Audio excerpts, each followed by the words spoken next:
As many of you know, I have many controversial guests, so that comes at a cost of being demonetized everywhere. So if you want to support the program, go to fightbackpodcast.com, and I have all kinds of merch on there, whether it's jiu-jitsu, fighting, political, and other accessories. And thanks for the support.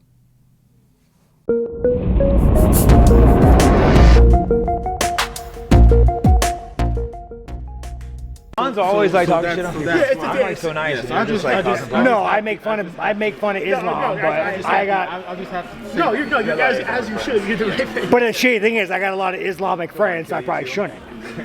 But the thing is, though, dude, like.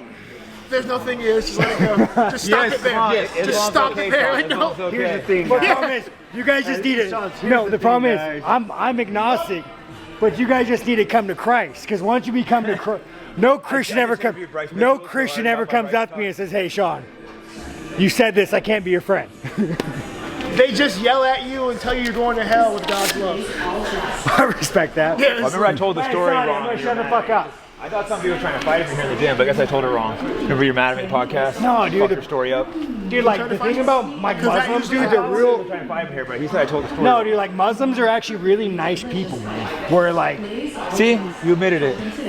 Well, no, every time I've trained with, like, a Muslim, other than, like, Chimaev, like, they're generally really nice and respectful. I said with Muslims, I say Chechnyan, that's different. All right, Chechen. Yeah, it's like, no, I said with Muslims, like, Chechnyan just an angry, violent people. Are you sure he's Chechen, not Swedish? He's Chechnyan, he's got the Chechnyan. The Chechnyan are very angry. Dang, most. Like, you were from a war-torn country, and you're proud of it. It was literally the first day I trained with Paulo. We had like 6 people with him, so I'm like, fuck, I guess I gotta throw down with Paulo. It's like, guess we're fighting. I think Apollo appreciated that. He's like, all right, this guy's first day ain't training anybody. I'm like, I'm not gonna let him get jumped.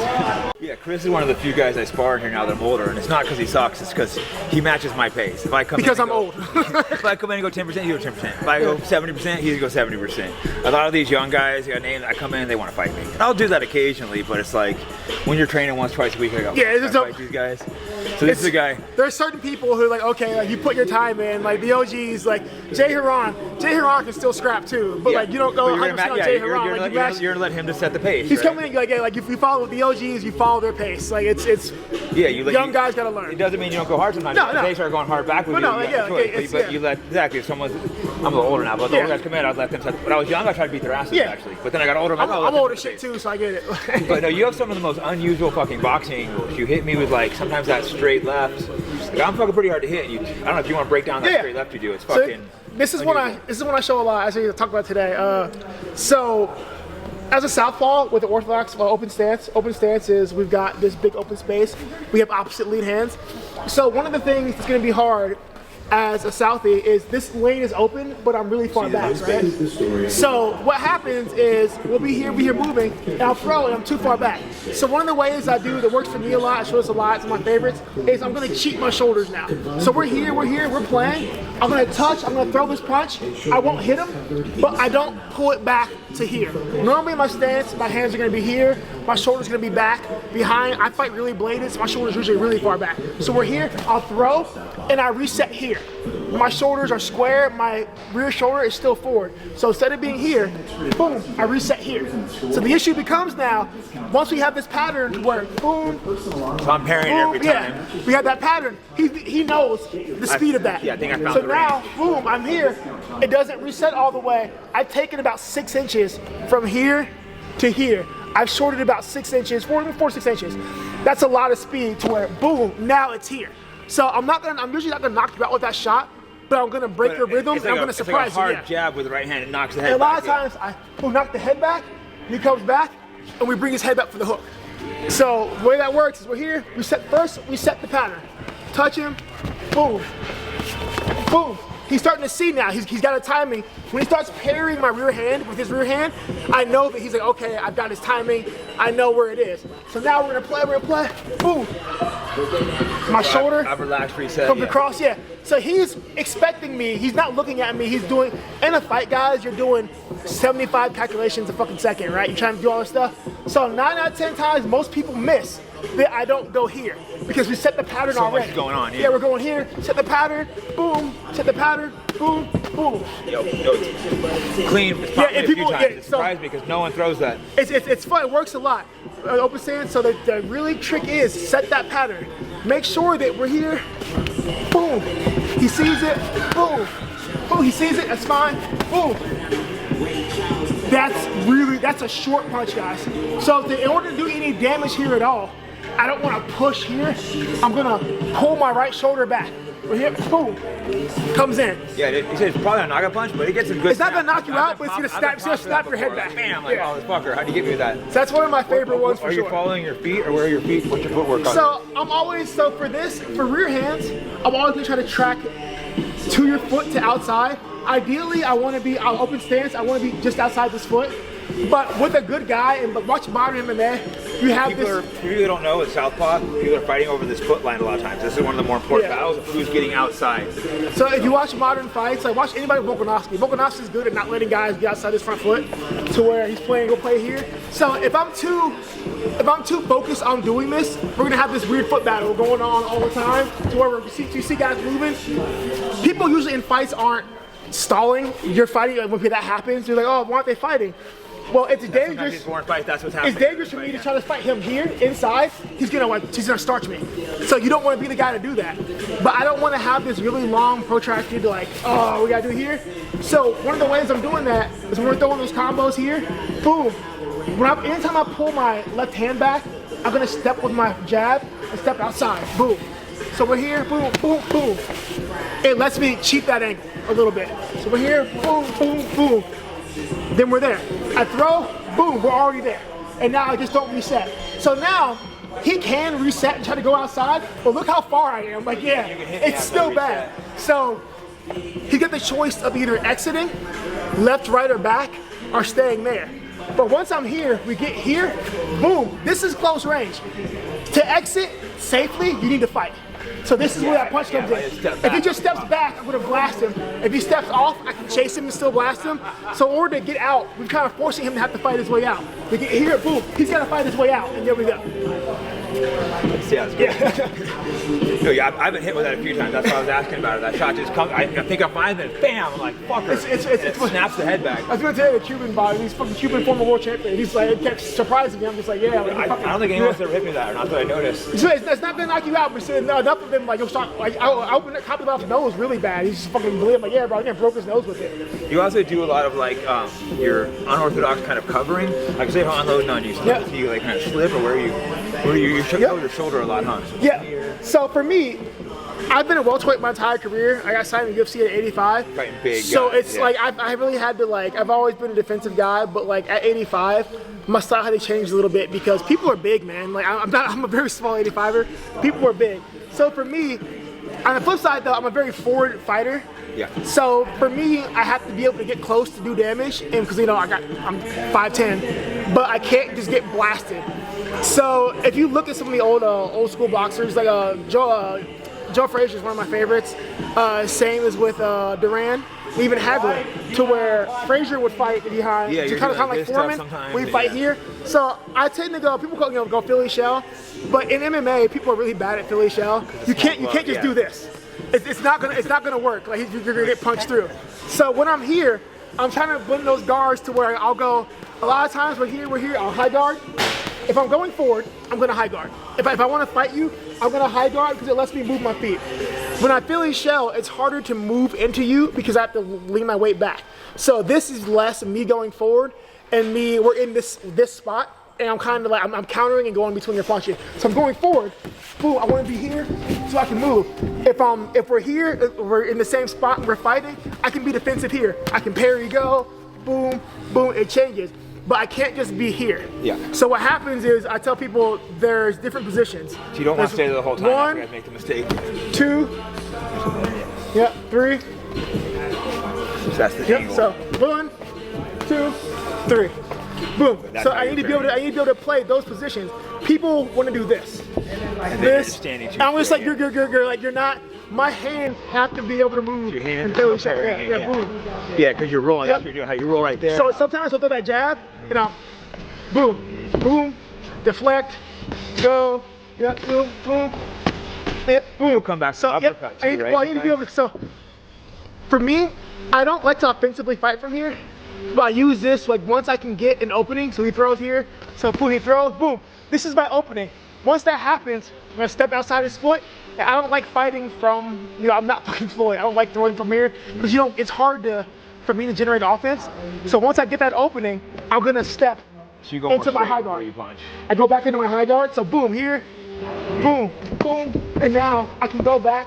Once I get high guard, I'm this close. Yeah. Now you have to fight me off of me. Yeah, you want to fight inside because most guys you fight your way taller than you. You have to fight me. So here, you're playing, boom, boom. And now we change to where I can play here. Yeah, you want to fight this typically, right? Yep. So I want to be closer to you. So most guys you're fighting are gonna be tall. Outside play that game. Because from here, I'm not gonna knock you out, but I can boom, step and touch you. I can touch you, boom. I can poke at you. Once you poke me back, boom. Nice. Yep. Yeah, the angles are it's hard reading your angles. I spar a lot of guys, and you come with different angles with a lot of people. Especially that left hand you throw. That one pissed me off a couple of days. Well, it's hard when you're 5'10". You had to adjust. You really had to adjust. Like it's even boxing when I was younger. I've never been. I stopped growing in 7th grade. Did you start boxing already? Yeah, I started with boxing. Yeah. So I've been like this tall since 7th grade. So like, you kind of gotta start making adjustments because I was tall and then I just stopped growing. Yes, you're like, I gotta learn to box a little different. Yeah, you have to. It works that well. Fighting taller people, you have to learn the flipping and this, because completely different. Everyone, even 85, everyone's huge. Everyone's fucking huge. Like Sean Strickland the same way. Sean, I thought National he's 6'5". I was like, oh my god, like what do I like? How do I find a 6'5"? Slip in. Yeah, learn to be able to slip. Move. A lot of times, a big one too is not just blocking, but he throws. I gotta be able to split. Yep. Change the angle. Yeah. Split. Boom.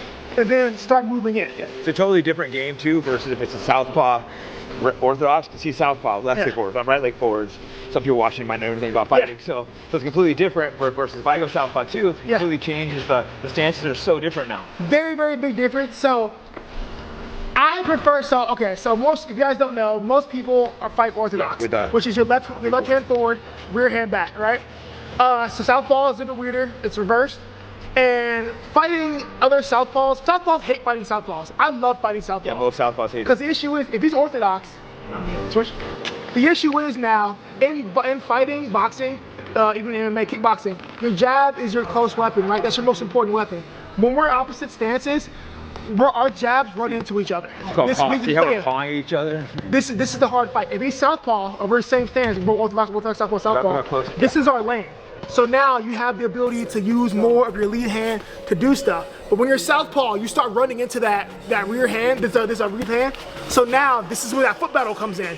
Because if I go inside, he's got better angle here. I can fight him from inside. Pacquiao was really good at stepping in and blasting, but you leave yourself kind of in a weird position of like crossing your own feet. It's very hard. But southpaw, I love it. I love fighting southpaws. It gives me my lead hand. I can do more of my jab. And I got some of my favorite combinations from here. Like for southpaw, I'll show you guys something fun. So, I am an old school like cartoon Street Fighter anime nerd. I name all of my combos. I've always called this the Kingslayer. It's because I don't care who you are, I can put you down with the same stance. So for southpaw, we're gonna put that jam, we're gonna get a mirror. So what happens is we're here, I jab, and I don't pull away because I want him to jab back. So now we're gonna establish the mirror. Jab. Good. Now we have the mirror. That's what I want. Because he's got comfortable playing that game. Yep. Yeah. So now that I know he's gonna do it again, jab, over, body. Right, so I walk a step back. So we pop, boom. I throw and it came right over the top. I wish, guys, I have so much footage of me just stopping people in here, like boom, like pop, boom. It's so bad. So when we're hitting body shots, let's see, body shot clinic real quick, guys. So I'm hitting a body shot. I'm not going, I'm gonna hit him in the ribs. I want to hit him in the ribs. That's not gonna hurt that bad, yeah. I tell guys, look powerful, but that's not gonna hurt me. The areas on the body I want to go for are his liver is gonna be on his right side, it's the best spot. So if you find his liver, it's at the end of his bottom rib. The easiest way to hit it is we're gonna say, imagine where his nipple is. You can see his nipple. Draw a line from his nipple to his ab. Intersecting line is where the end of his liver is gonna be. Boom, there. That's what we want to hit. Yeah, that's worse. Versus hitting over here with just ribs and shit, it's not gonna do anything. So I want to hit the liver. You can hit the spleen on this side, roughly the same spot. Not as good. Or if we're going body, one of the better ones, we're gonna go solar plexus here. So solar plexus is gonna be between your chest where your abs meet. That'll fool somebody. Didn't feel good. So solar plexus Look how light you throw, and it then still gut. hurts. So one, 2, 3, 4. Those are the spots you want to hit. Liver, solar the back, plexus, hands down. belly, gut, and then spleen.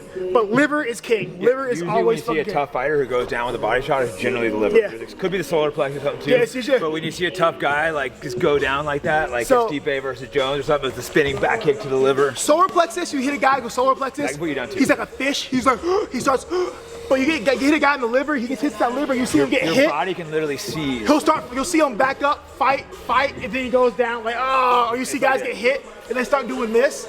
That's your liver. So the fun thing about your liver is when you hit somebody in the liver, why you go down because it triggers a freak out in your brain to where your body's trying to equalize the pressure inside think your like pressure. floods poison the body or No, something? not poison. It's trying to equalize the pressure inside your body. So what happens is the only way to equalize that is for you to be vertical.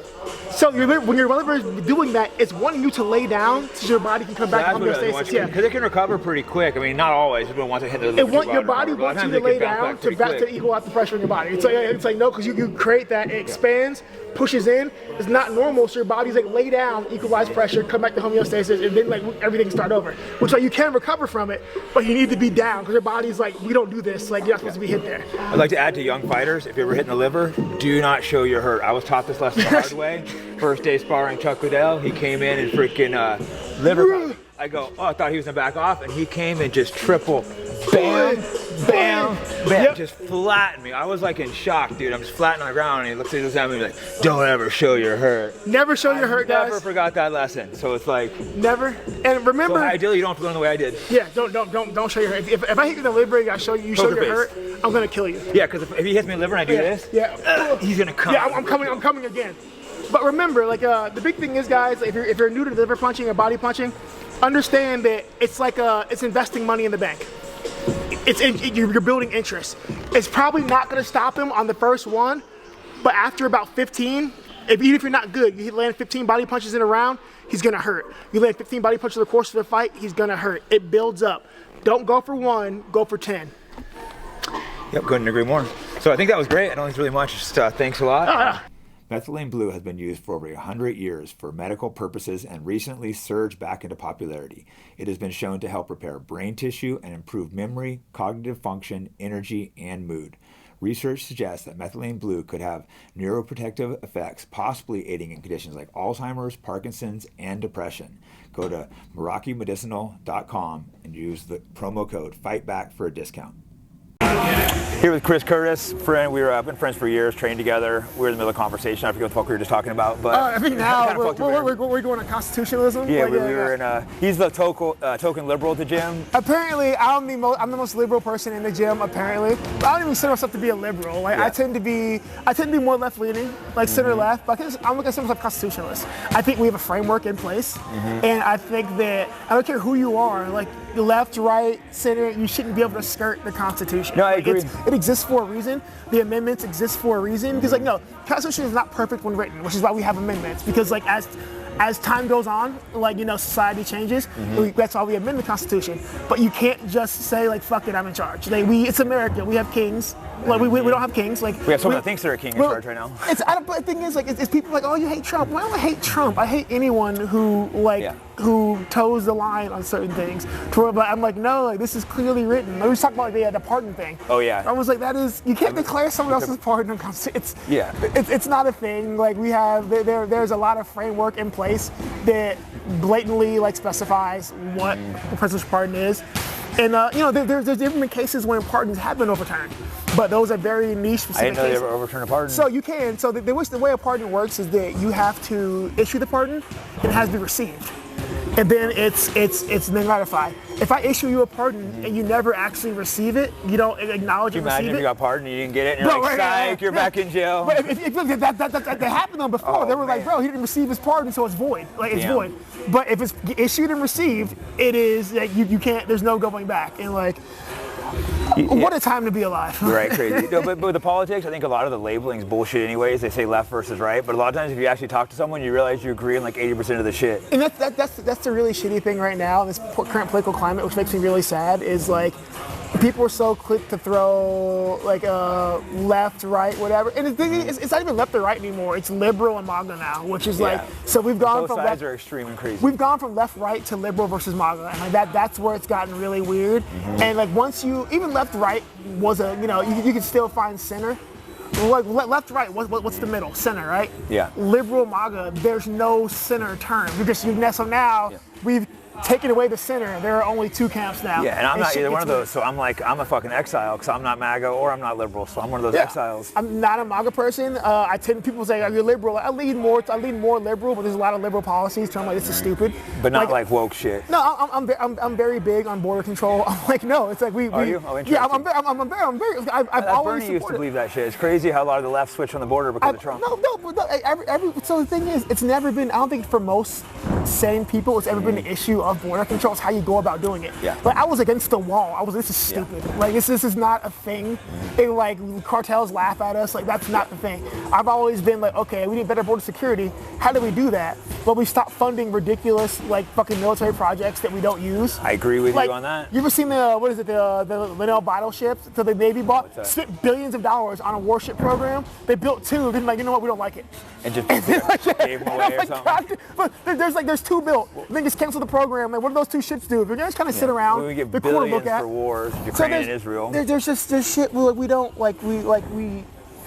you don't build a wall. You hire men, and with those men, you give them the resources to do their job. Like you don't build, like building a wall is not going to stop anything. Because how much of a wall can be manned? I feel like we need to talk to people that are actually at the border and ask them what we need. Because I honestly don't know, but that's what I would do. I'd talk to the border patrol and be like, what do we need to stop illegal immigration? I don't know the answer to that. They've had like various things. You see those interviews before, they're just like, we need men, we need manpower, we need resources. Like, and they need to be able to deport people and like get rid of them. And the thing is, here's the fun thing. Like, I'm all for deportations. Like, it's the fucking with a little known fact. People don't realize that Biden Biden had a lot of deportations. Yeah. And I'm fine. And like he had a record number high deportations, which I'm fine with. I'm good because like there needs to be a system in place.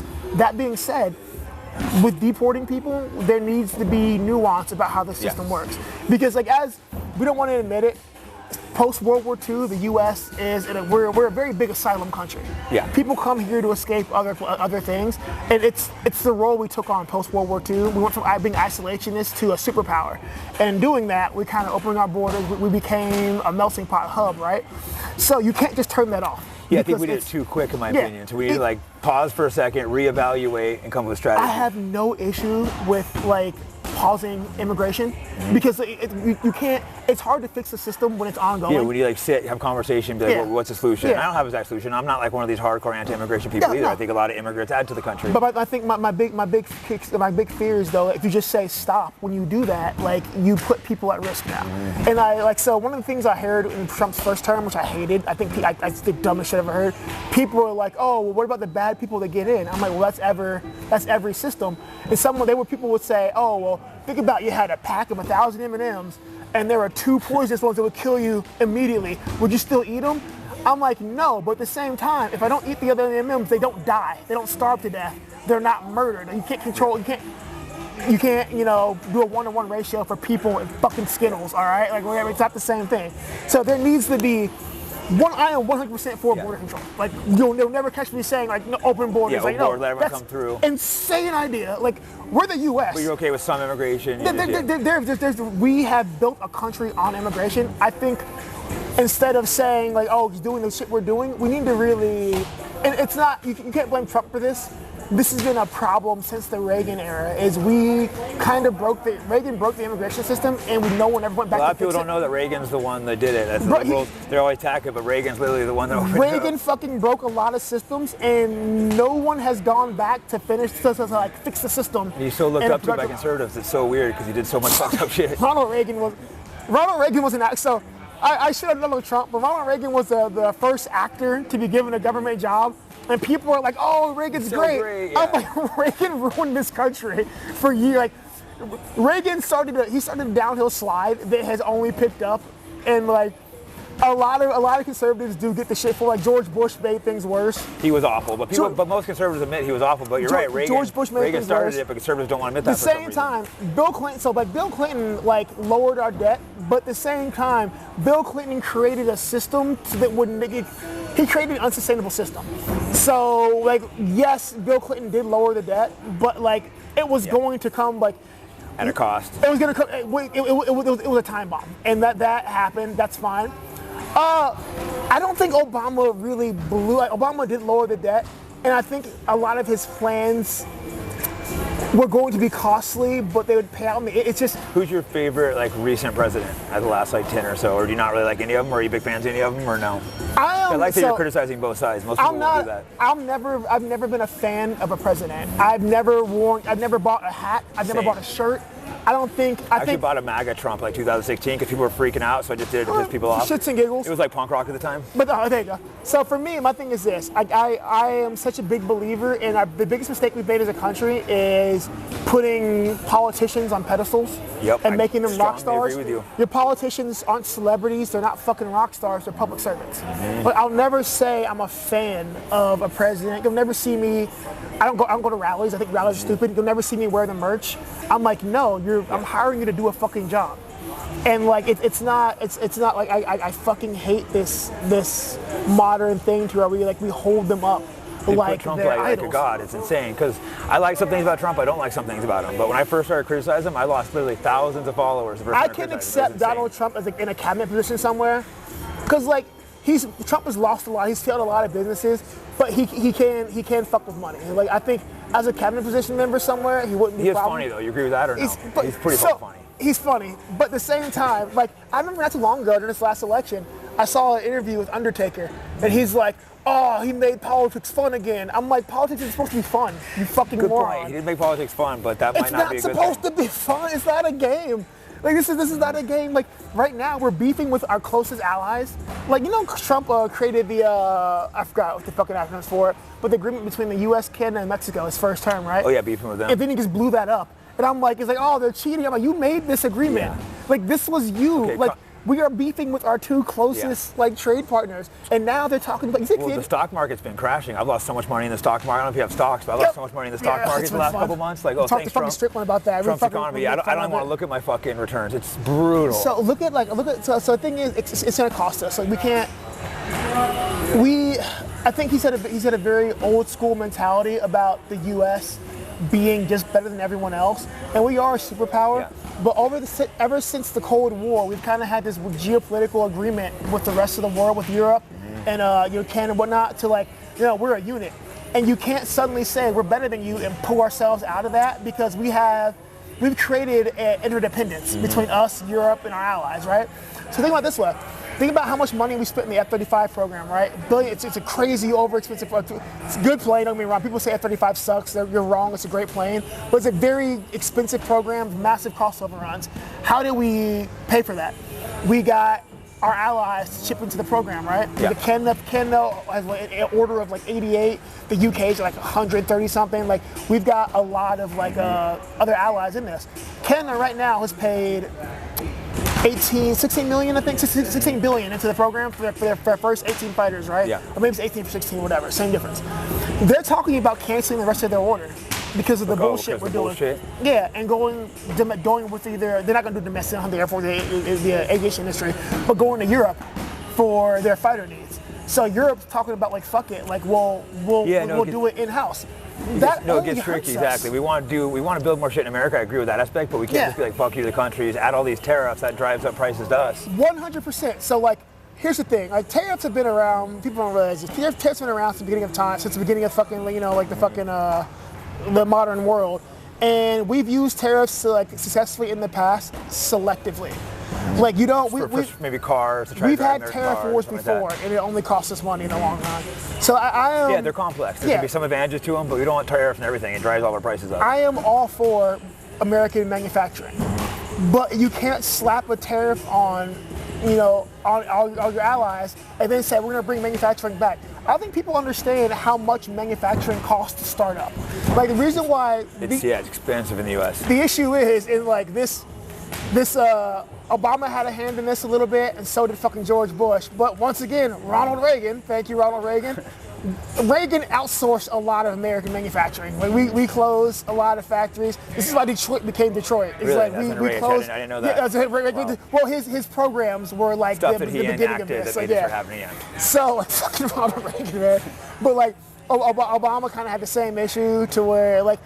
Obama's big things with the EVs when we started doing the EV mandates to where it kind of put American manufacturing in a weird position, like automotive manufacturing. Other than Elon Musk, he boomed from it. Yeah, but like the thing is, it's been the last 50 years we've outsourced a lot of our manufacturing to other countries for it's a price thing. It's all about bottom line for companies. So to say I'm going to put a tariff on here to drive up manufacturing, that's cool, but understand that it takes billions of dollars and years in time to get a manufacturing base. This is like a lot, think about the F-22. You can't do it overnight. You're trying to rush it overnight. Think about the F-22, right? Best fighter ever made. Why don't we have more of them? Because we're like, well, once we finished our run, we took the manufacturing down, we got rid of those plants. Yeah. We can't just rebuild those overnight. It takes years to get a production model or something going. It takes, even with current factories, you have to convert them. It's manpower, it's hours, it's money. You can't just do that. There's a lot more money in the U.S. I would like to see more manufacturing here, but it's tricky. People, I run some businesses and stuff. When you get stuff, I try to make everything in America, but sometimes it's so much cheaper overseas, so it's a complex thing. And that's always going to be the thing. We're always going to balance like made in America versus bottom line. And like it's very hard to get a CEO to say, I'm going to take less money. I think legally they're supposed to try to save money is the harsh part. Well, look at Trump's first term, which fucking I called, like I was like, so remember when he saved that it's like that fucking HVAC company or whatever, and they immediately what the fuck they did? They immediately closed the factory. I kind of do remember that. I'm like, once again, this is Reaganomics. You can't give corporations tax cuts and think they're gonna take that money and hire more people. They're gonna be like, fuck you. No, they're not. They're gonna fuck you and run away. Like, everyone does it. Every president that does it. I think Obama did it with somebody. The exact same thing happened. I'm just like, guys, like, when do we realize Reaganomics isn't a thing? Like, it's never worked. It doesn't work. If you give rich people money, they're gonna pocket it, say fuck off, and like go keep their money. Like, and now we've got Elon Musk who's just fucking milking the country dry. He's gonna make so much money off Trump. I got mixed feelings on him. I don't hate the guy, but he does some shady shit. He's a shitty human being. Like, so I realized years ago, Elon Musk. I used to disagree with you, but I'm leaning that direction. I was never against Elon Musk until. Do you remember when in Thailand with the submarine shit with the cave diving? He was talking shit on people. That's so weird, right? He's like, we're gonna build a sub, blah blah blah, and they're like, that'll kill everyone. They'll be dead by then. And they're like, and they attacked the guy's character for it. The cave diver's like, hey, we can go get these kids safely. We're not waiting to build a sub. Like, so. He was respectful, he was cool, he was like, we don't have the time, we can get these kids. What did Elon Musk say? You're a fucking pedophile. And that guy bravely risked his life. 2018. One of those guys died. That was so impressive. That was 2018. That was like, you're a piece of shit, dude. Like, you're a piece of shit human being. I used to cave when I was younger. That shit is so dangerous. I've never done the diving like they did. The fact that they went in and risked their lives. I was in shock. They found those kids and got them out. And Elon Musk is mad because you don't let, I don't get to build like an untested submarine for his own ego when those kids would have died. No, that's an excellent point. I forgot about that. That was the moment I was like, you're a shitty dude. And then watching the. I don't care with him being involved in politics. Everybody has a right to voice their shit in politics. Like, fucking, you see, Beyonce endorsed fucking whoever. I'm like, cool, I don't care. You, as a celebrity, you still have a right. I don't give a fuck about. I'm never gonna vote for somebody because Beyonce voted for me. Beyonce told you to. I'm like, I don't care. Like, okay, like, cool. Like Taylor Swift, I don't give a fuck. You'll never convince me because Joe Rogan's like, Kanye? No, like fucking Kanye. Joe Rogan's like, oh, it's great. I don't give a fuck about what Joe Rogan says. I don't what do I care? You're a person. Don't care about that. You think for yourself. A lot of people don't. Yeah, think for yourself. A lot of people don't think for themselves. My issue becomes when you buy Twitter to use it as a mouthpiece, and then you start. So like that's concerning because I'm like, it's Elon Musk is what conservatives accuse George Soros of being. Yeah. Well, he's the boogeyman. He sneaks in. He sneaks in the back door. He's done things. He's already limited my reach by taking me my verification and stuff like that. So he hasn't deleted me, but that's like the start. He's the fucking boogeyman that everybody thought George Soros was. I'm not saying George Soros isn't a boogeyman, but Elon Musk is actually that guy. He's like fucking Lex Luthor. Well, he's a lot more personable. So he could come in and be likable. So you look at Soros, you're like, that's an evil dude. Yeah, unless you're dumb. George Soros looks like Ben Kingsley, who's always evil. You see his son too. He's Ben Kingsley always plays bad guys or in movies, and George Soros looks like Ben Kingsley to me as soon as I get it. So like Elon Musk says, I want to be the real life Tony Stark. No, you're fucking Lex Luthor. You're clearly a bad person, and I understand you're a bad person. I'm leaning towards your perspective. I used to disagree. Yeah, so, and the one thing is like, okay, so it's whatever. I don't give a fuck about that. But the shit during the election, the salute. As we said, I'm like, you don't accidentally go, not twice. Okay, guys. And you see his face? Look Heart goes out at his to face you, when he does it. He goes, to you, like fucking fucking Harry Potter, Voldemort, like put your faith in me. That's one thing. That is a Sieg Heil. We got him. We got to do it. That's very, very fucking different. All right, like that's not the same thing. And it drives me crazy that people are like, it's my heart goes out to you. I always tell people now, if it is, let me film it. Do it on camera, let me film it. And people are like, oh, well, no, because you know it's fucking wrong. I think he did it maybe just to troll, just a reaction. Well, I would be okay, even with him doing it twice, I'd be okay saying it was a fuck up if 2 weeks later you didn't give a speech at a far-right rally in Germany. Yeah. I'm like, come on. Like, kind of all over the place. Come on, man. It's a controversial one. Where's your thoughts on Israel? I have pretty strong opinions on them, but I'm not sure. Dude, for me, here's the thing. I don't care about religions. I don't care about places. I care about people. Yeah. I don't give a fuck about Islam. I don't give a fuck about Judaism. I give a fuck about the people who practice it. Like I'm not religious at all. I don't give a fuck about religion. I give a fuck about the people who practice religion because you're a human being. I don't know what happens to me when I die. I know that I have this life to live.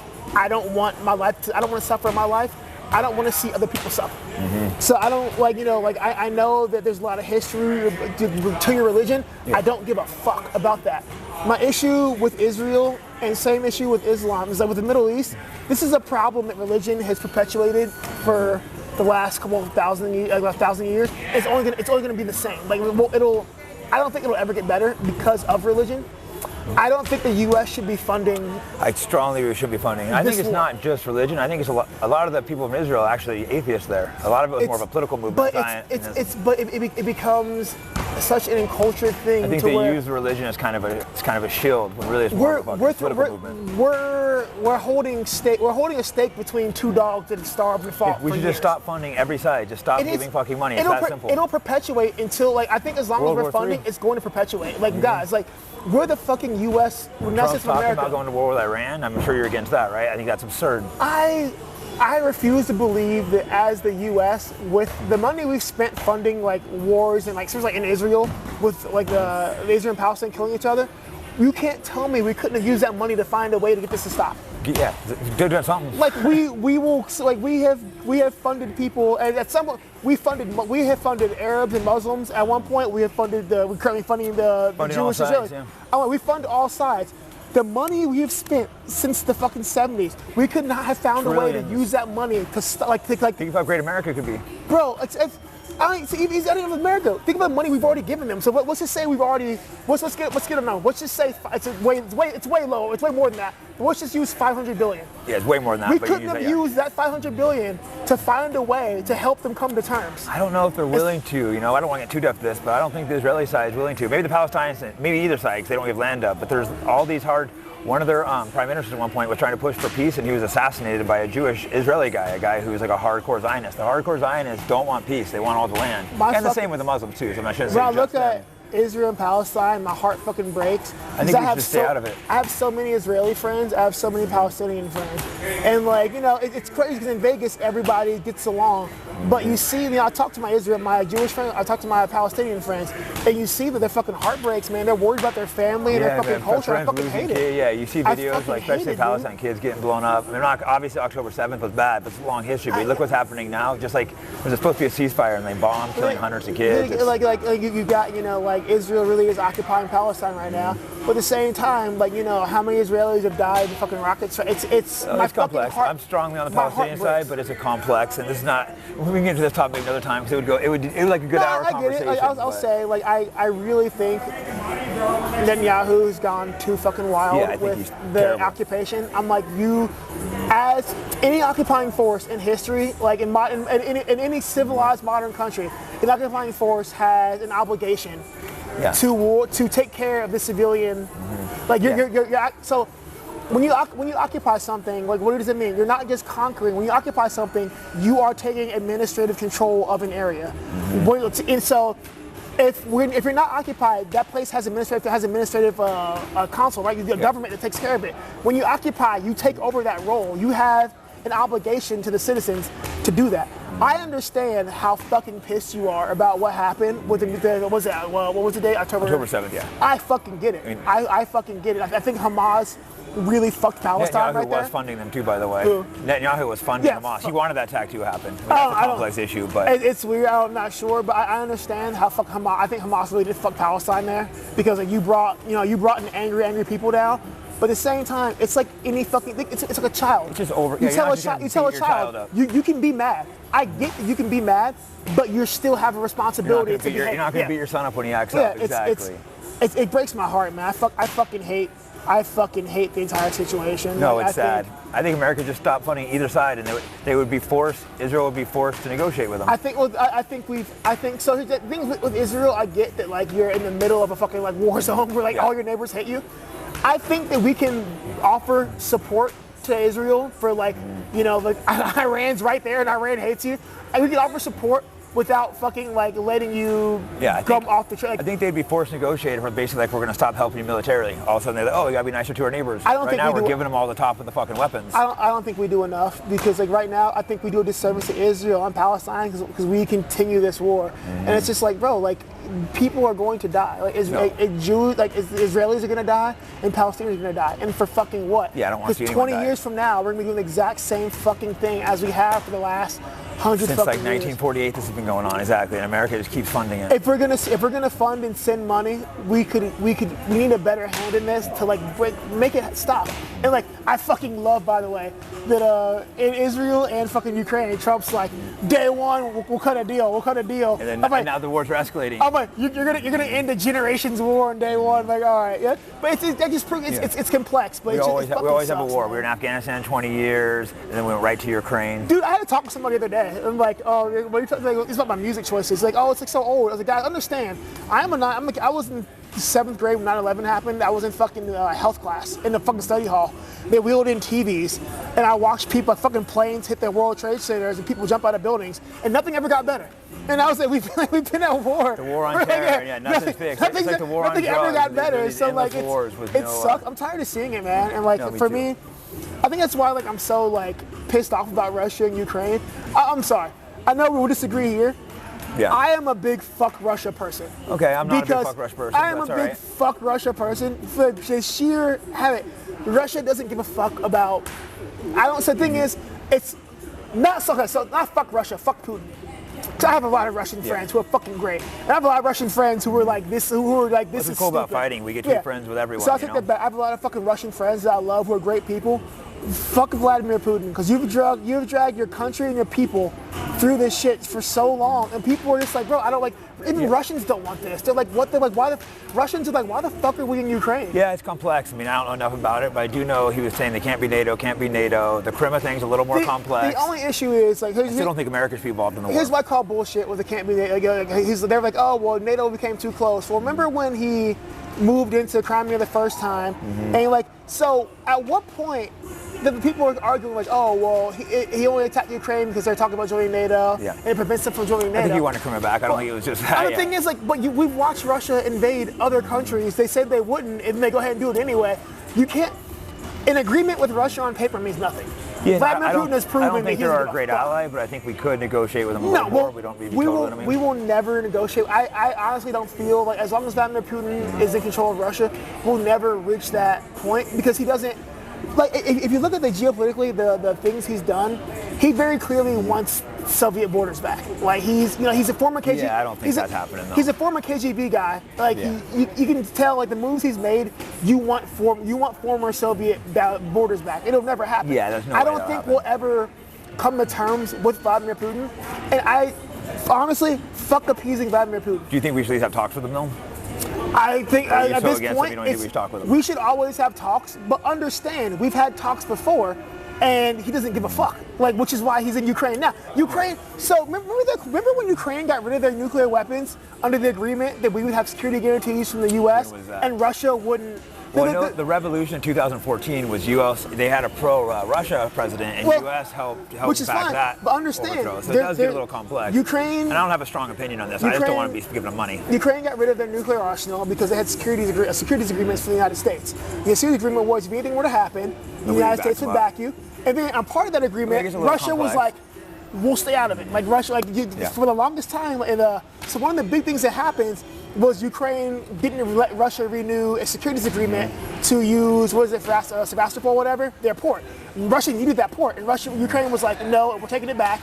It's ours. We're not renewing the security agreement as we're allowed to do to give you access to that base. And Russia was like, oh, okay, fuck off. And suddenly they're invading. So that's when the invasion happened. But understand that, the part of that securities agreement was Russia would not invade Ukraine. You know, I don't think they're our ally. I just don't want to go to war with them. You can wipe your ass. You can wipe your ass with anything Russia signs with. Honestly, the same time. It's same time the U.S. though too. I don't think we're the most honorable. We had securities agreements with Ukraine, which we have not. we have found good ways to skirt around. We're like, that is not. All these agreements are usually bullshit. It's so bullshit. I don't want to go to war with Russia. Understand that, but here, understand this.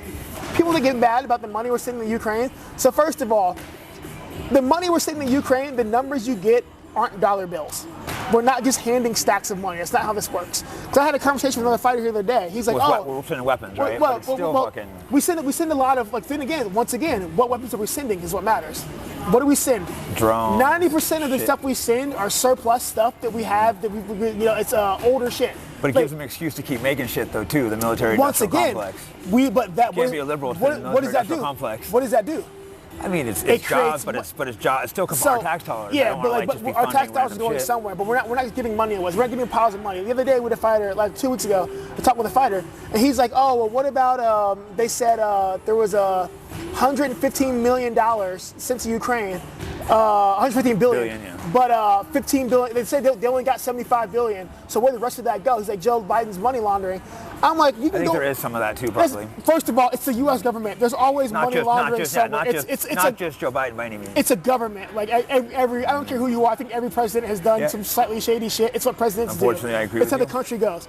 But I was like, okay. But I was like, let's have this talk. He's like, oh, there's money missing. So you can actually pull up before Trump took it down. You can the spending bill for that is online on the Go U.S. government website, and it's itemized and documentized. No, there was $75 million earmarked for Ukraine, but there's $45 billion earmarked for what? Weapons. Humanitarian services. Because remember, the things around Ukraine, for taking in refugees, doing everything else. So as lots of that gets scammed probably too. Some of that might be. But we're sending money around Ukraine as well for humanitarian aid. That's the thing. Some of that could be reasonable. My thing was with Ukraine. Why I'm okay with us sending money to Ukraine, because what we're doing now keeps American soldiers off the ground. I don't want to see Americans do this, but at the same time, understand that if it escalates. Europe's fucking France and Europe. France is ready to fight already. France and Germany and even Poland's like, fuck off, we're gonna go fight. My concern is if it escalates, Americans get put. We put Americans on the ground. Yeah. I don't want to see Americans I don't want that. At least die on Ukrainian soil. So how do we skirt that? Yeah. We fund them. Now, mind you, we have taken a small army and a conscript volunteer army, and we have stopped the Russian bear in its fucking tracks. Yeah, but how many people have died on both sides? I think it's kind of like. But we have stopped the. I don't think they're trying to take the whole land. They're trying to take the piece right there. Competing at the highest level has taught me the importance of supporting my body so I can always feel and perform my best. Unfortunately, we're seeing a generational decline in men's testosterone due to lifestyle choices, diet, and environmental toxins. This can lead to fatigue, diminished strength, reduced libido, mood swings, and overall loss of vitality, keeping you from feeling like your best self. That's why I recommend Men's Edge from Neutronics Lab. It's more than just a booster. It combines Finnegeek, IGF-1, and NO2. Sign up for auto ship today and receive 50% off every order. Visit Neutronics Labs now and use the code FIGHTBACK for an additional 10% off your first purchase. I mean, I plan on talking mostly fighting, but we're having an interesting conversation. We got sidetracked. One that I've been looking at recently that's such a big deal is the medical. It's I think our current system's fucked up. I don't know if free is necessarily the answer, but I don't know. What's your take on that? I know we have not working. I can see. It's funny. I had a meme. I just sent to Sean Strickland the other day. It's the CEO of GoFundMe. Mm-hmm. He's doing an interview, a documentary, and they're like, "Are you all right?" And he says, "I run one of the largest countries in the world. He said, my company is the largest popularity contest in the world, to where the loser dies." He's like, "Do you think I'm okay?" I'm like, "Fuck, GoFundMe funds one. It's like essentially provides insurance for 1 out of 3 people, which is wild, right? Like, I agree. Our system is broken. I see my friend's kid has cancer, and I have to donate money to him. I shouldn't have to be doing this. You know, that's something where I have to agree with the liberals a little on this. I do love that, like, Trump brought the kid with cancer out, and like, yeah, I'm like, did you just cancel cancer research funding? Like, cool, bro. Real talk. The U.S. is we're a democratic republic. We have so many socialist fucking systems. Like, guys, like, people say DEI. Understand, like, do you know what that E stands for? Like, do you guys know? It's equity. Like, we pay for farmers. Like, the shit you get, the equity we give farmers, the rebates. Yeah, congratulations, you're a socialist now. Like, congratulations. Fucking suck it up. We have socialist tendencies. We always have. Like, fucking the entire FDR's New Deal was a socialist program because countries don't run letting people do everything on their own. When people die, that's not how that works. We're the only industrial country that doesn't have free healthcare. You know that? And we have some of the highest taxes. It's insane. We should at least have some kind of basic government healthcare. We fund wars, but we can't take care of U.S. citizens. No. It's wild that, like, you know, we don't have healthcare. We're cutting veteran suicide prevention funding. Like, what world do we live in as the greatest superpower in the world? We'll say fuck off to the people that fight for our freedom. We'll say fuck off to the civilians, the people that fund it. Children, going broke because your kid has cancer. Can you imagine? That's just wrong. Dude, I don't know the exact answer, but I can look at that and say this is wrong for an American to go broke. The first time in my life right now that, like, I can, like, if a medical emergency were to come up, I'd be fine. Like, my oldest son is 17. And I grew up in fear that, like, anything happened to him, like, bro, I can't afford to, like, take care of you. I was like that too. And yeah, like, I've made enough money to where I've made a lot of money, like, in these last 2 years, to where I'm like, okay, I'll be fine. But I shouldn't have to have, you shouldn't need my bank account to be able to survive of, like, you know, for medical emergency. It's wild, and we will give tax breaks to billionaires, but we'll let U.S. citizens starve. We'll let fucking veterans be homeless. Well, you know, God forbid, like, you know, something goes wrong. Like, fuck, you know, you're a veteran, you get fucking cancer. Like, good luck, bro. Go die in the streets. You fought in a war, you survived that, but we will watch you die in the streets and just be pick yourself up by your fucking bootstraps. Some of your crazy liberal shit's making sense to me. It's not, like, once again, there has to be limits. The issues with liberalism is, I think modern liberalism tends to, a lot of people tend to, like, say things without BLM, a limit. Gays. Yeah, without limit. And, like, the thing is, like, liberalism will include, like, you will include, like, you know, like, homosexuality and, like, in groups that are minority groups that have been oppressed, which is fine. But that can't be, like, there's a limit to where things, like, my thing is this, I'm black. Like, right? Like, I've always supported BLM. I supported giving people a voice. That's what the movement was. But you know, people have the issue of saying, oh, well, the Me Too bullshit, to where not Me Too movement, but, like, people like Black Lives Matter. People will say, oh, all lives matter. I'm like, you know, Black Lives Matter means Black Lives Matter too. It doesn't sound as good, but it's Black Lives Matter too. Like, no, like, it's like, there are groups in America, let's be real. America was built on a foundation of racism that has gotten better, but institutionalized racism, and we kind of have, like, some weird hangovers from that. Like BLM might could have made the problem worse almost by over pushing it, and people, like, maybe got co-opted and taken too far. So, hey, there's a lot of people who co-opt everything, take shit too far. So there are BLM people who take shit too far, but at the same time, until people are willing to say, as Americans especially, are willing to say, we've made a mistake, and, like, you know, like, I'm not saying give everybody reparations, but I'm saying acknowledge that. Well, you would like reparations, right? I've never thought. I don't want them, but if I was black, I would give you reparations. I've never thought about it, but, like, it's not happening. I mean, it's never been a realistic thing. It's never been. But understand, like, people, you know, like, understand, like, a lot of groups in this country start from negative. You start from a position of negative. No, it's true. And, like, I'm not saying, like, oh, give them money, but what they're saying is, let them start from zero like everybody else. Don't start them farther behind. There are real issues. I think it's just a tricky issue to solve, and no one really wants to. No one wants to dig the deep issues. They want to just holler at racism instead of trying to actually go to the roots. No one wants to be labeled a racist, and no one wants to because the thing is I feel a lot of people say, oh well, if you acknowledge that there are groups that have it harder than you, I'm not saying because they look at it as you're saying I have it easy. I'm not saying you have it easy. I'm saying your life sucks, their life sucks, and then some too. Like everyone's life sucks. No one's saying you had it easy, but people take it as an insult. Oh, I have things given to me. And both sides do this. Other people freaked out with All Lives Matter. They freaked out over that. It's kind of both sides freaking out. Well, now you play the oppression Olympics. To now you have who can be oppressed more? Who's the victim more? So you have the victim Olympics. Now nothing gets solved because now you have one side hey. So what happens if BLM, hey, shit's bad. So you have All Lives Matter. We have it hard too. So now everybody has to one up everyone else, and now nothing gets solved. Now we're just shouting. That's why I think maybe it ended up. I think it wasn't started bad, but I think BLM kind of turned bad from that aspect. I don't think it turned bad. I think there's always going to be there's going to be some people that burn shit down. That's every movement. I don't think it turned bad. The issue is you can't force somebody to listen to something. Or you can't aggressively. If I come at you aggressively yelling about something, you're not going to. If you're not ready to receive that, exactly, you have to have a conversation. If you're not going to receive, we have to create a situation and an atmosphere where people are willing to receive and have these talks. Because if you can't have these talks to where I'm not attacking you, you're not attacking me, but we're talking, we're trying to come to an understanding, that's step one. Until we get to this point, you can't yell and throw shit at each other because you just create more fighting. And now we're fucking Israel and Palestine. Yeah, right. I think the best charity thing I did, my friend set up a program where I was going to inner city and we were doing sports programs with these kids, mostly black, not all black.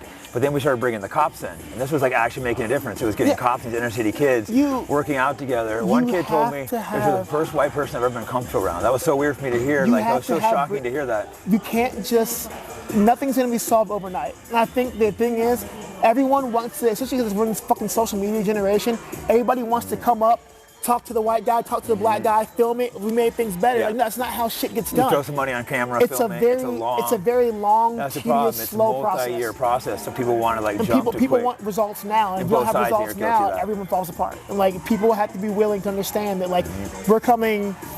This is hundreds of years of bad blood and oppression, racism, whatever, misunderstanding. It's going to take time to bridge that gap. You don't have to say, you're a white guy, I'm a black guy. Yeah. I'll never expect you to say sorry for slavery. You didn't have no part of it. I would never expect, I'm friends with Sean Strickland. I'm not going to wash your feet. Yeah. But I don't need you to say sorry, but I need you to be understand and open your eyes and be aware. And the same thing, there's shit that you go through that I'll never understand. But if you tell me, I'm not going to say sorry, but understand that I will open my eyes and be aware, and I'll watch. And that's the first stop. That's what people need to have conversations with each other. If everyone opens their eyes and start looking out for the people around you, shit will change. Questions real quick. You've been fighting, 15, 16 years? About 17 now. Oh, wow. 17 years, 15 years as a professional. You've been fighting high-level guys, but it was only the last couple of years you finally got a little respect and notoriety. How did that feel? Man, it was great at first. Then you realize fans are, questionable. So, yeah. But now it's whatever now, man. I gotten back to realizing I've always fought because I love fighting. I've wanted to fight since I was 12 years old, so I'm not here fighting for the fans anymore. I'm glad they like the show, but I'm fighting for me now. Yeah, the fan and money is a double-edged sword. Obviously, you want money, obviously, and fame can be good, but it takes away from it. Because when I first started fighting, there was no fame and no money, and it was so real. Everyone that did it because we were passionate about it. Dude, I fought in bars, I fought on top of strip clubs, I fought in parking lots. It was weird when I first started. It's crazy now because once you get, especially with the social media age, everyone has access to you, and I think that creates kind of a weird parasocial relationship sometimes, to where people will say shit to you that your friends wouldn't say. We're not that close. No, exactly. So I think for me, I had to back away from that because I get too invested. When you first start getting a lot of that, it's really shocking. I wasn't prepared because I fought 14 years without that. You were fighting high-level guys, you never quite got any notoriety. And then all of a sudden, everyone has an opinion. For me, that was hard. It's hard, though. I remember the first time seeing that, it's hard. Seeing guys criticize you and you don't understand why. To me, it doesn't bother me at all anymore. But when I first saw it, I was just like, why are these guys hating on me? I'm out here bleeding, I'm sweating. What you give up, you sacrifice, your time, your body, your health. And then people who've never done it, I'm like, bro, what the fuck? So me, I got off social media, I got rid of all my social media, and my life's better. I don't need to be a part of that. Yeah, no, it's I don't need it. I fight because I love fighting. It's all I care about. So getting away from that's You're great. passionate there, and you're moving to Thailand soon, correct? Yeah. April 24th, we moved to Thailand, so I'm excited about that. We got 2 years out there, maybe a year in Japan. So the next stage of the adventure, man, I can't wait. Any fights in the works or not at the moment? We're dropping down to 170 finally. I think it's the right move. We have the same body frame, and I was mostly I had a couple fights 85, but those guys are giant. They're giant. I've always fought at 70. Even like Sean Strickland laughs at me. He's like, yeah, man, like, you know, when you're in camp, it's like you're wrestling a child. He's like, you're just too small. I walk around 195 pounds in camp. I'm just not big enough to be an 85er. Like I was 195 for 6 weeks for the last fight. I'm just not big enough. Like I'm biting guys. I'm like, you should be dead, but you're kind of like walking through it. So yeah, they're walking in like 210. It's a fight night. You guys, people don't realize how much weight people cut. So we're going back to my regular weight. You know, I'm excited about it. And I'm 37. I still feel great. I want to fight till I'm 40. So I want to, you know, give it hell these last 3 years, have fun with it. It's awesome seeing someone towards the end of their career get the success and stuff. You know, when you put in so many years and finally, like you were fighting high level guys and doing well, but you just, you know, when you're not in UFC, people don't give you the same respect. It's crazy, man. Like I fought for so long with no money. Now these last 3 years, you know, I got a 6-figure contract. You know, I've got a shit ton of money in the bank. My life's good. So it takes time. It takes time to get there. Not every journey is the same. I accept that, you know, my journey is a bit different, but we're here now. That's all that matters. Didn't you retire right before you went to UFC too? Yeah, man. I was ready to go. I was ready to go home, see my family and the kids. But you know, you never know how close you are to that goal line. So anybody out there is thinking about quitting, man, you just grind a little bit more. You're probably closer than you think. Cool. Thanks so much, man. Thanks, man. Thanks for having me, man. Seriously.